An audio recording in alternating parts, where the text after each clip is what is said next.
Well, welcome back, delegates and alternates, and congratulations. You have made it to part 3 of this 4-part video series designed to help prepare you for the caucus and executive sessions of our upcoming CRC. We've thrown a lot of information at you the first 2 sessions, and in this third installment, we're going to be covering society-level positions, specifically the board of directors and society-level committees. So, without further ado, here's part 3. Okay, so we're going to look at ASHRAE's organizational structure, and we're going to focus today on the Board of Directors and Executive Committee. Now, this is admittedly one of the more challenging parts of our nominating discussions because as chapter leaders, you may or may not have as much familiarity with some of the candidates that we're going to be discussing. We're going to review the roles and responsibilities of each board-level position. What you'll want to do is first identify individuals from your own chapter or region whom you feel may be candidates for these positions. Now, if you're not sure whether or not someone meets qualifications, please look at their bios, which you should have access to. Then, start looking at active volunteer members outside of your region. Think about the leaders you've interacted with in the past. Talk to your regional leaders. Talk to chapter members who are involved at society level.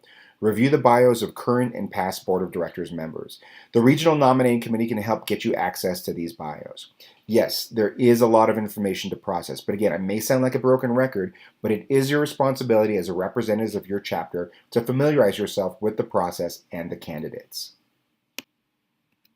So let's take a look at the election process. Now, if you think this looks a little bit familiar, well, it should, because we already went through it for the most part in part 2 when we were discussing the election process for the DRC. The DRC, as you recall, is a board of directors position. So the process for the positions that we're going to be covering today are going to be very, very similar.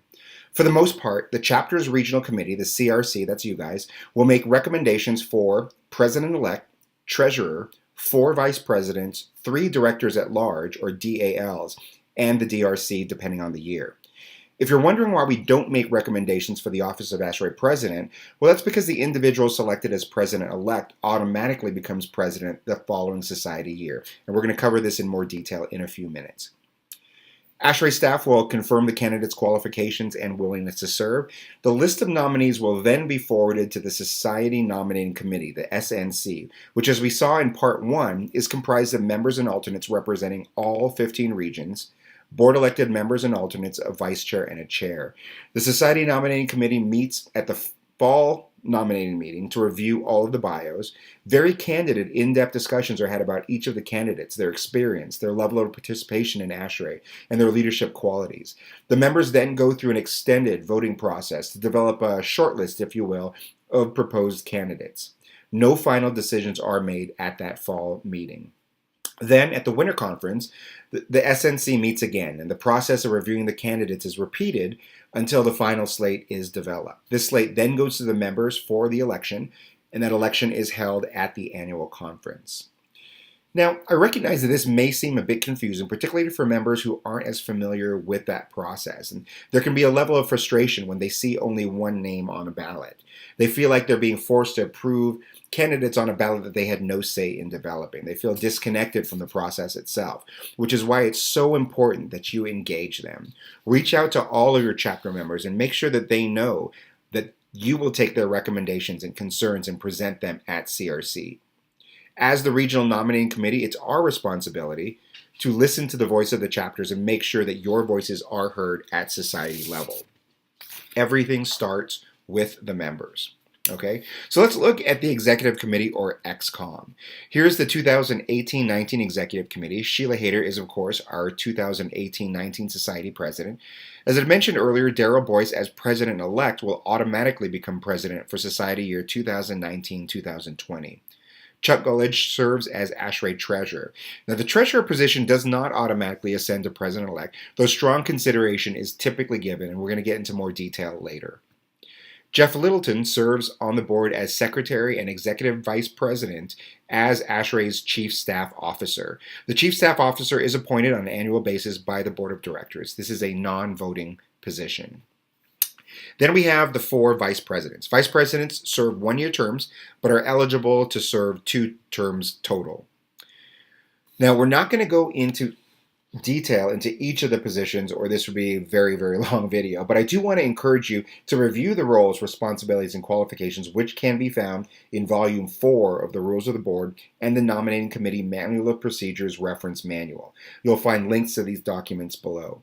One thing I do want to note is that at the 2018 Annual Conference in Houston, the Nominating Committee passed several motions that clarify the qualifications as listed in that reference manual. These changes may not yet be on the website. So I've tried to update the requirements on the slides that we're about to go over, but if you have any questions, if there are any inconsistencies, please talk to your regional nominating team.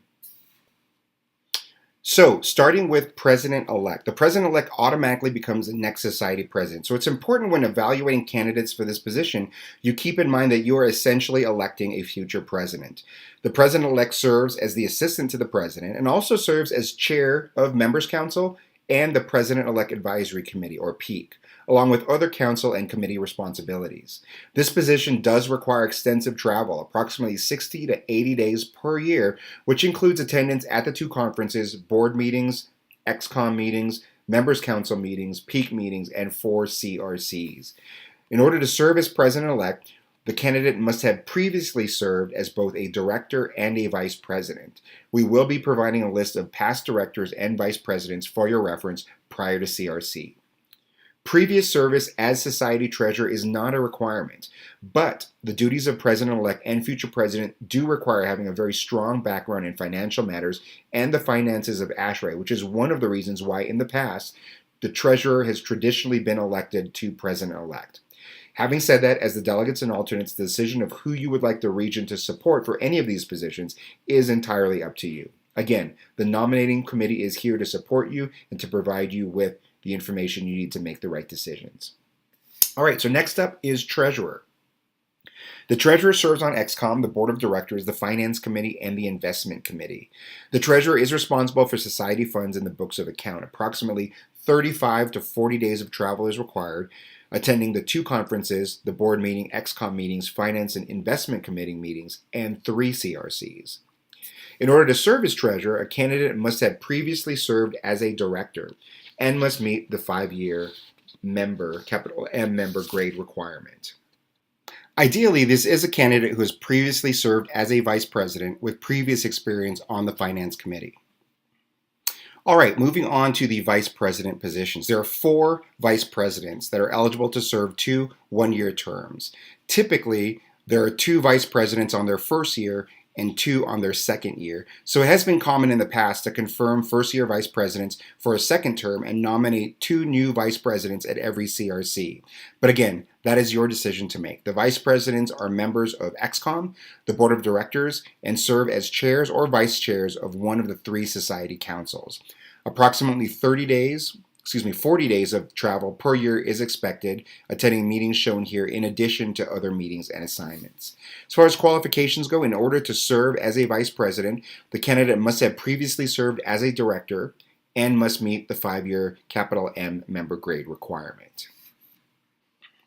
Next up, Directors at Large, or DALs. There are 9 DALs that serve 3-year terms, similar to the DRC. The terms are staggered such that at any given CRC, we're only nominating 3 new DALs. DALs serve on the Board of Directors and are appointed to 1 council and at least 1 committee. Now, where DRCs come from the grassroots side, representing the regional members, DALs typically come from the technical side. They're responsible for the technological interests of society. Approximately 30 days of travel per year is expected, attending the meetings shown here. Now, in order to serve as a DAL, the candidate must have previously served as a voting member, preferably the chair, of a technical, standards, or project committee, and must meet, of course, the 5-year capital M member grade requirement. So, how do you identify potential candidates? Again, as I'd mentioned, look first at the past leaders of your chapter and region. Look at their bios and access a society participation report that shows which members have been involved on society level committees. And finally, look outside your chapter and region for potential candidates.